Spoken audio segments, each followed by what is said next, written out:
The morning they gave me the eggs for free, it was a Tuesday in April 2011, and the fog was sitting so low over the creek bottom that I couldn't see the fence line from the porch, just the tops of the posts poking up out of it like the backs of animals sleeping.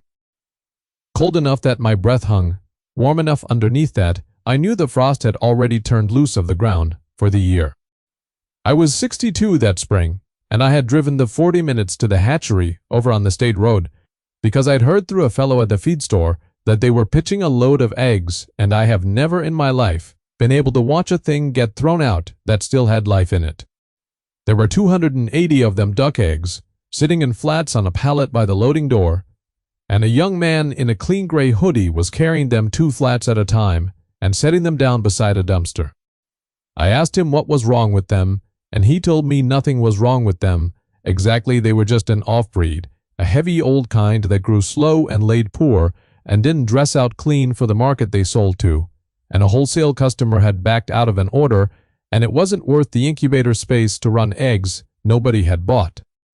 He said I could have every one of them if I hauled them off, and he seemed relieved I'd take the trouble. I loaded them into the bed of my truck on old towels and drove them home slow over the gravel. And when my neighbor passed me going the other way in that too clean crew cab he keeps waxed like a show pony, he slowed down and rolled his window and looked at the flats and looked at me, and he said, "Real polite, real friendly the way he is.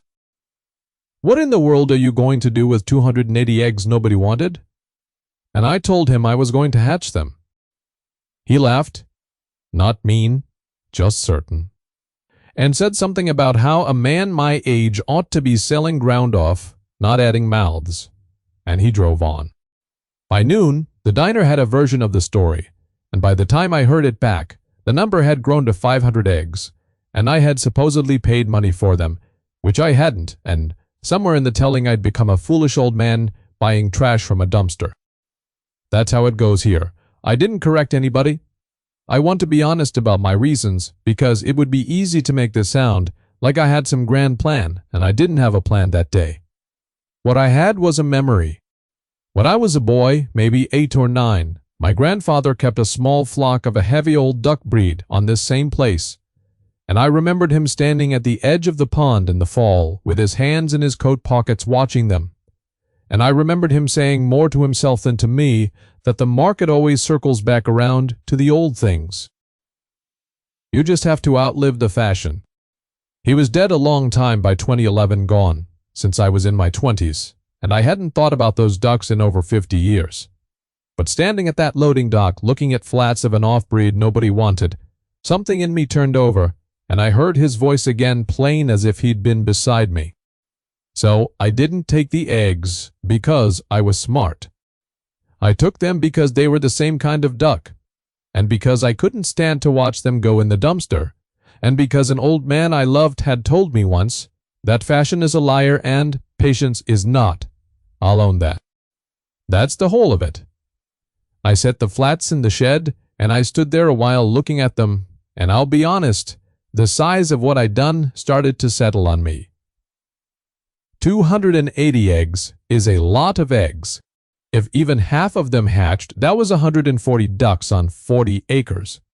And I had one small incubator that held 40 eggs and a broody hen or two, and no earthly idea how I was going to run that many. My wife came out to the shed and looked at the flats, and she didn't say anything sentimental. She never does. She just crossed her arms and asked me the one question that mattered, which was, how many acres of feed and water were we talking about carrying these things on? And when I told her 40, she nodded slow and said, well, you'll want to know what you've got before you build a thing around it. She's practical, like that. She's the one who reminded me that same evening that my grandfather had kept records and that there was a chest of his out in the loft of the old barn that we'd moved twice and never opened. Because there's always a chest you mean to get to and never do. I didn't go up that night, I'll admit that too. I put it off the way I put things off. Because it was late, and the loft ladder is bad, and I told myself the eggs weren't going anywhere, and neither was the chest. But the truth is, I was a little afraid of it. The way you can be afraid of the voice of somebody you miss, and I wasn't ready to hear him yet. So I set the incubator that night, 40 eggs. And I candled them the best I could against a flashlight, and I went to bed with 140 eggs still sitting in the cool of the shed like a debt I'd taken on without reading the terms, and the fog came back up the creek in the dark. And somewhere out on the water, I could hear the two old ducks I already kept muttering to each other, low, the way they do when the weather's about to shift. And I lay there thinking that they knew something I didn't, and that maybe the whole thing I'd hauled home knew something too. And I hadn't the first idea what it was.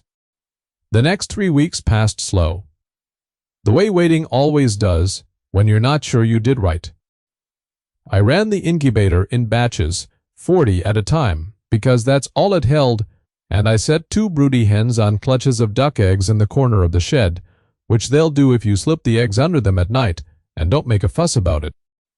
A hen doesn't count, she'll sit whatever's warm under her, and there's a lesson in that I didn't appreciate at the time, about how the raising of a thing doesn't much care whose idea it was. I candled every egg at day 7 and again at day 14, holding each one up to a little bulb I rigged in a coffee can with a hole cut in the lid, and I marked the clears with a pencil X and set them aside. There were more clears than I liked at first, 30, 40 out of a batch, and I began to think the hatchery man had been right, that these were just poor eggs from a poor breed, and I was going to end up with a shed full of nothing but a story the diner would enjoy for years. My neighbor came by twice in that stretch, once to borrow a chain, and once for no reason I could name, except to look.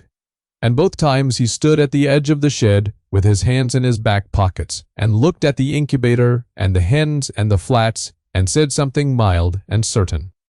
The second time he said, "You know they don't grow out worth a dime." That heavy breed my cousin ran some, took twice as long to finish and dressed out greasy. Nobody's buying fat anymore. He said it kindly. He wasn't trying to run me down. He just knew the way people know things they've never tested. And I nodded and said I'd heard that, and I let it lie. But the word he used stuck with me. Greasy. Fat? He said it like a defect, and something about the way he said it made me think of my grandfather again. And that same evening, with the light going long and gold across the pasture, I finally climbed the bad ladder up into the barn loft, and I got that chest open. It wasn't locked. It was just old. The hasp rusted stiff, and I worked it loose with a screwdriver and lifted the lid on the smell of dust and cedar and old paper. And there on top, wrapped in a feed sack gone soft as cloth, was a marbled composition notebook, the black and white kind, corners rounded off from handling. The cover water-stained in one corner in the shape of a state nobody's ever named. I sat down on an upturned crate under the single bulb up there, and I opened it, and it was his hand, that careful slanted pencil that had gone brown with the years, and it was all ducks. Page after page of it. Dates going back to the 1940s. Counts of eggs set and ducks hatched. Weights, feed notes, the temperature of the water in the pond, in different months, which he'd measured, God knows how, and little observations that read almost like a man talking to himself across time. He'd written on one page, "They pay attention. Watch where they go on the water before you decide where the good ground is." I didn't know what that meant. Then, I do now. And I read for a long while up in that loft, with the light failing, and I'll tell you, it was like sitting across a fence from him, and I understood that I wasn't going to be able to put it back down for long. But I did put it back that night, because I'd come to one page near the middle that stopped me, and I wasn't ready. It was a page dated in the fall of 1953, and it had a column of weights, and beside the weights, he'd written a note, and then he'd underlined it twice, hard enough to nearly tear the paper, and there was a question mark after it, the only question mark in the whole book that I could find. And the note said, "The fat carries the flavor." Restaurant man wanted them, paid double, said the old breeds render clean. Why did we ever quit? And under that smaller, "Ask before he's gone." He never did ask, I suppose, or the answer went into the ground with whoever he meant. And there it sat in the dark of that chest for near 60 years, a question my grandfather left unfinished, and I closed the book and put it back in the feed sack, and I climbed down the ladder because I wasn't ready to be the one who answered it. I told my wife what I'd read, and she listened the way she does, not interrupting. And when I finished, she said just one thing. She said, "Fat carries the flavor. Everybody knows that. We just forgot we knew it." And she went in. And I stood out there in the dark by the pond a while, and the eggs were hatching by then. I could hear the first ducklings peeping under the hens, that small, insistent sound, and it came to me that I had 280 eggs of a breed the whole modern market had thrown in a dumpster for being too fat and too slow, and I had a dead man's notebook telling me that the fat was the whole point, that once upon a time somebody had paid double for exactly the thing everybody now called a defect, and that the only question left was why we'd ever quit, and whether the market my grandfather remembered had ever really gone away or had just been waiting, the way old things wait, for somebody patient enough and foolish enough to bring them back. Out of the 280 eggs, 191 hatched, which is a better rate than I had any right to expect from eggs that had ridden home in a truck bed and sat cool in a shed for a day. And I lost a few more in the first 2 weeks the way you always do, so that by the end of May, I was running 178 ducklings on 40 acres. And that is a sight, I'll tell you. 178 of them coming across the grass toward you, at feeding like a flood with feet. My neighbor drove by and slowed and just shook his head, smiling, and I couldn't tell if it was admiration or pity, and I've decided it doesn't matter which. They grew slow, exactly like everybody said. That was the first thing I confirmed with my own eyes. The modern breeds, the ones the hatchery ran for the wholesale trade, finish in 7 weeks, maybe 8, and mine were nowhere near ready at 8 weeks. Still filling out, still putting on frame.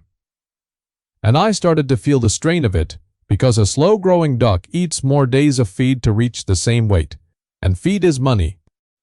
And money on a place like mine is not a thing you have lying around. I want to be honest that there were nights that summer I wondered if the diner was right about me.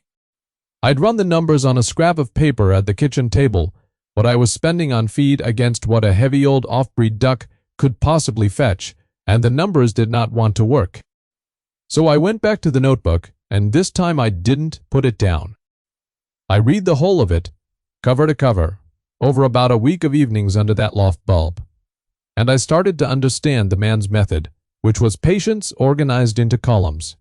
He didn't rush them. He let them grow the full 16-18 weeks, longer than anybody now would dream of feeding a duck.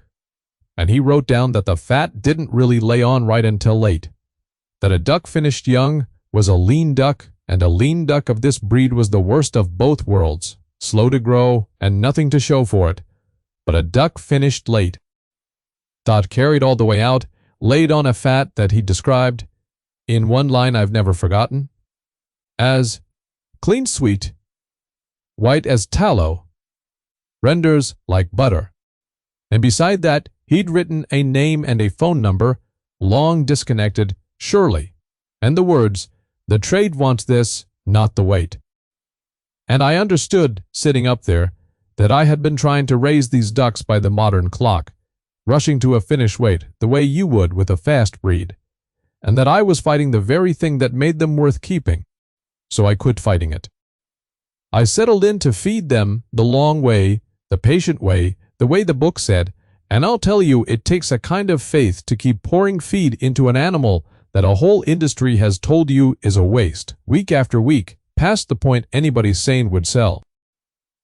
Along about then, the well by the shed started running slow, which is its own small story, because when I went to look I found the old duck flock had worn a path to a low wet spot at the north end I'd always ignored, a boggy quarter-acre I'd meant to drain for years and never had, and they went there every day, all of them, and clustered.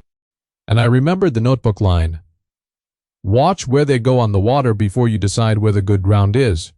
And I thought, well, that's just where it's wet, that's no mystery, but I marked it in my mind. It would matter later. The expert I want to tell you about came in September. The county extension had a new young agent, sharp fellow, clean tan work coat, clipboard, and he came out to look at a pasture question for me. And while he was here, he walked over to the ducks and looked at them a long time, and got a funny look and asked me what breed they were. And when I told him, he said, real gentle the way the hatchery man had said it, "You know these have no commercial market, right? The processing plants won't touch a bird this fat, the yield's all wrong, the retail buyer wants lean. I'd be doing you a disservice if I didn't tell you honest, these are a heritage curiosity. You'll never move them at volume." And he wrote something on his clipboard and gave me a number, cents per pound at the commodity rate, and it was a number designed to end the conversation, the kind of number that says, "Be reasonable, old man." I thanked him. He was right about everything he'd measured. The plants wouldn't want them. The commodity number was true, but he'd measured the wrong market, and he didn't stay long enough to know it, and I didn't argue. Because you don't argue with a man who's only wrong in the ways he can't see. After he left, I sat down with the notebook and the disconnected phone number, and I got out the phone book and then the computer my grandson had set up for me, and I started looking. Not for a processing plant, not for a wholesale buyer, but for the other kind of customer, the one my grandfather had written down in 1953. The restaurant man who paid double, and I began to wonder whether that man had a grandson too, and whether the trade that had wanted the fat had ever really died, or had just gone quiet the way a spring goes quiet, still there under the ground, waiting for somebody to dig back down to it. It took me most of that fall to find the market, and I found it the way you find most true things. Slow, by asking, by driving, by being willing to look foolish in front of strangers. I called kitchens. I called a good many kitchens in the 2 cities within driving distance, and most of them didn't know what I was talking about, or their supplier handled all that, or they wanted a case price and a distributor and a food safety certificate I didn't have, and I'll admit I got discouraged, because the extension agent's number kept ringing in my ears. The reasonable number, the be reasonable old man number. But my grandfather's notebook had taught me something by then that I hadn't quite put into words, which is that the people who pay the most for a thing are almost never the people who buy the most of it, and that a market is not one big door, it is a lot of small ones, and you only need to find a few that open. I finally got through to a chef, a younger fellow with a small place in the city, and when I told him what I had, this heavy old breed, finished late, laid on the clean white fat, rendered like butter. There was a pause on the line, and I've come to know that pause.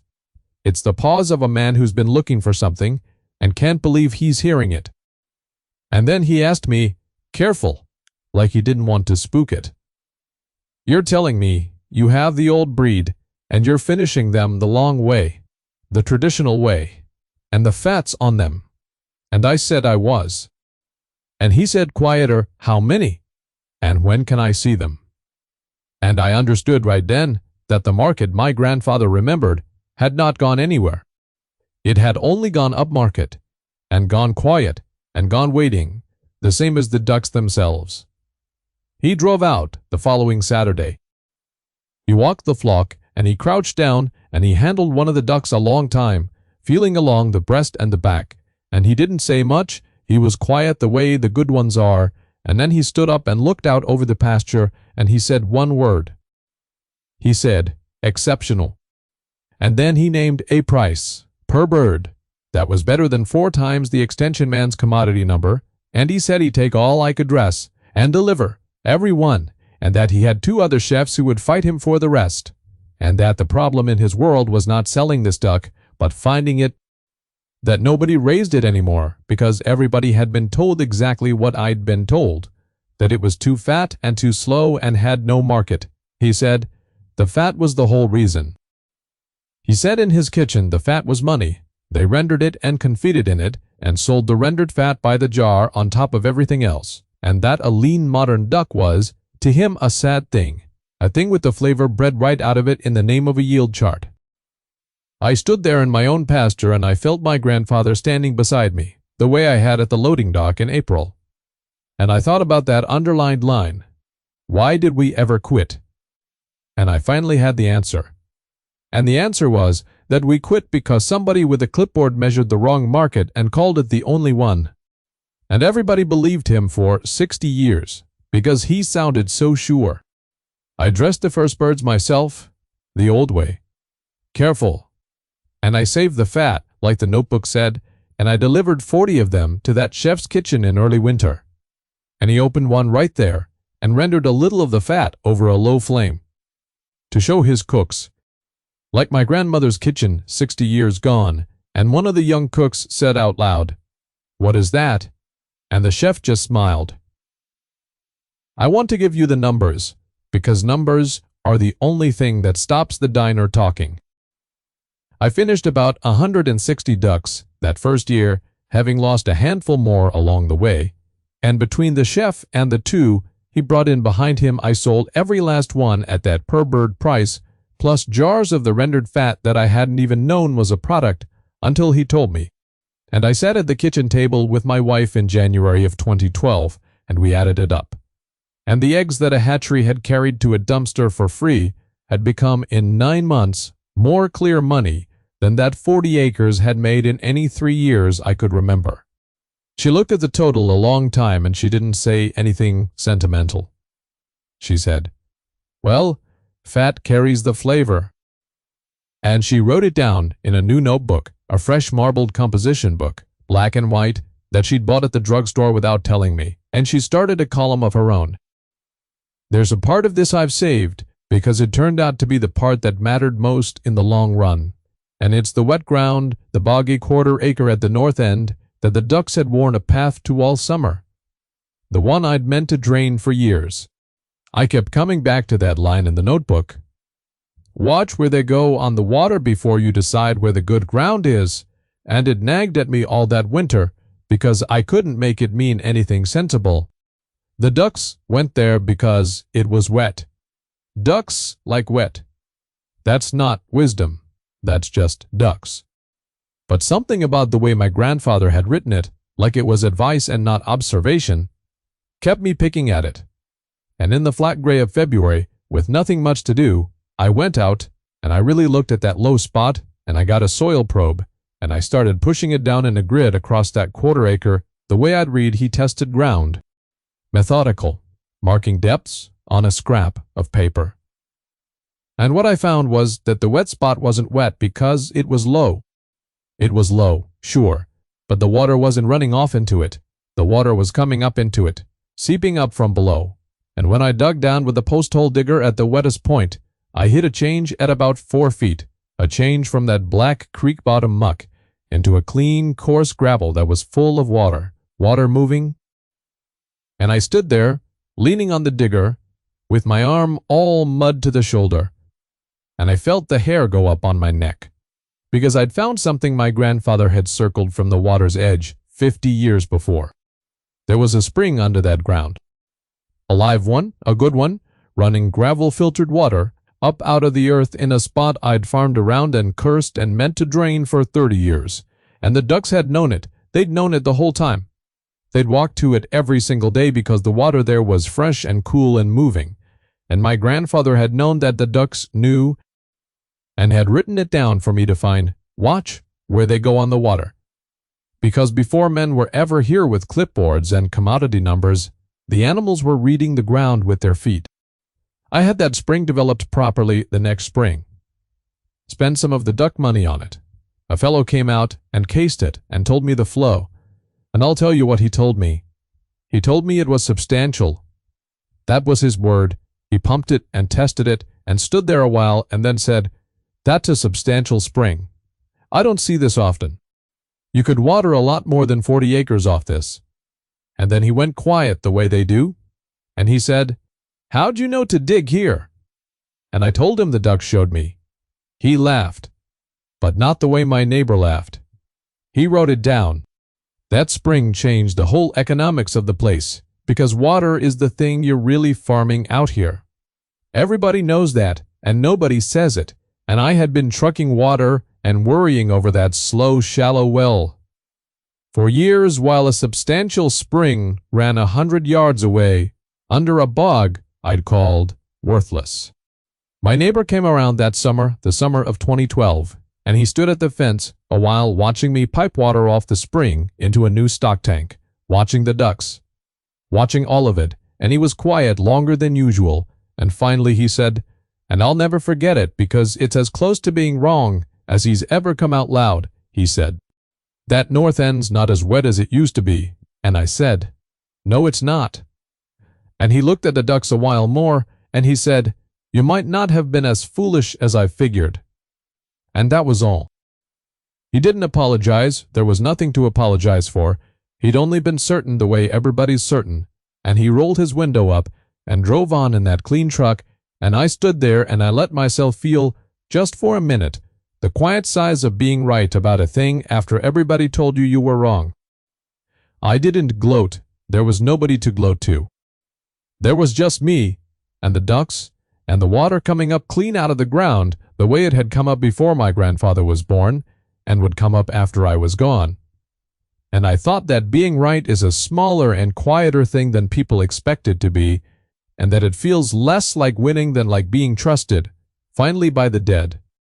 I've kept the flock going now for going on 14 years, and I want to tell you where it went, because the title of this thing promises you it paid off the farm, and I don't make a claim I can't stand behind with a column of figures. That first year, 2011 into 2012, the duck money and then the spring together turned a place that had been losing a little every year into a place that made a little, and a little compounds. I built the flock up careful, kept the best layers back, hatched my own from then on, never bought another egg, and I built the market the same slow way I'd found it, one kitchen at a time, until I had more chefs wanting the birds and the fat, and then the eggs, which it turned out the bakers wanted for the very same reason, the richness, the fat in the yolk. Than I could ever supply all 40 acres. I never got big. I want to be clear about that, because the extension man was not wrong that there's no volume in it, and I've never argued he was. I found the market he couldn't see, but it stayed a small market, a high market, a market of a few hundred birds and some jars of rendered fat, and a few dozen eggs a week. And that was enough. That was more than enough, because I wasn't trying to feed a nation, I was trying to keep a farm. And by 2018, 7 years on, I sat down with my wife and her marbled notebook, the one she'd started at the kitchen table, and we paid off the last of what was owed against this ground. The note my father took, and I carried, and had begun to think I'd die still carrying. And we paid it clear on a Tuesday. I made sure it was a Tuesday.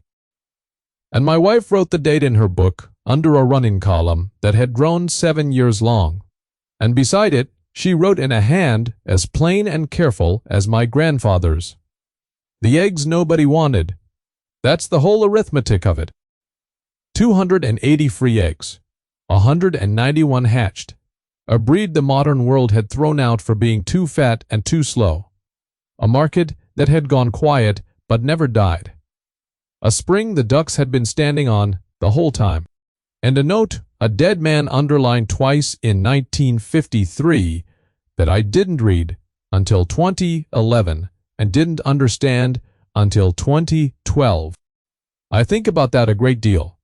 The gap between when he wrote it and when I read it, near 60 years. And I've come to see the notebook for what it really was, which was a gift he left not knowing who would open the chest or when.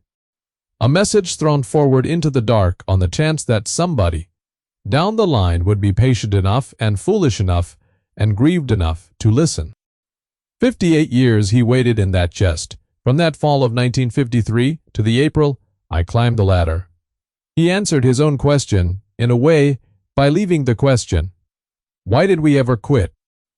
We quit because we listened to the sure voices and stopped listening to the slow ones. Stopped watching where the ducks went on the water. Stopped trusting that the fat carried the flavor even after our own tongues told us it did. And the thing came back around exactly the way he said it would. The market circled back to the old thing. I only had to outlive the fashion, and he'd been dead near 40 years, and he outlived it too. Through me, through a notebook, through 191 ducks. The chef who first said exceptional still buys from me.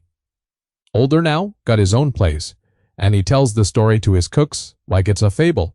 The old man and the dumpster, eggs, and I let him tell it however he likes because the version that helps a young cook believe in the old ways is the true version, whatever the numbers were. My neighbor's still my neighbor. His truck's still clean. We wave.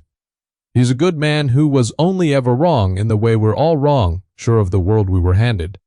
So I'll leave you with what my grandfather left me, which is a thing I've earned the right to say now, that the market always circles back around to the old things, and you just have to outlive the fashion, and that the animals and the ground know a great deal before we do, if we'll only watch where they go before we decide where the good ground is.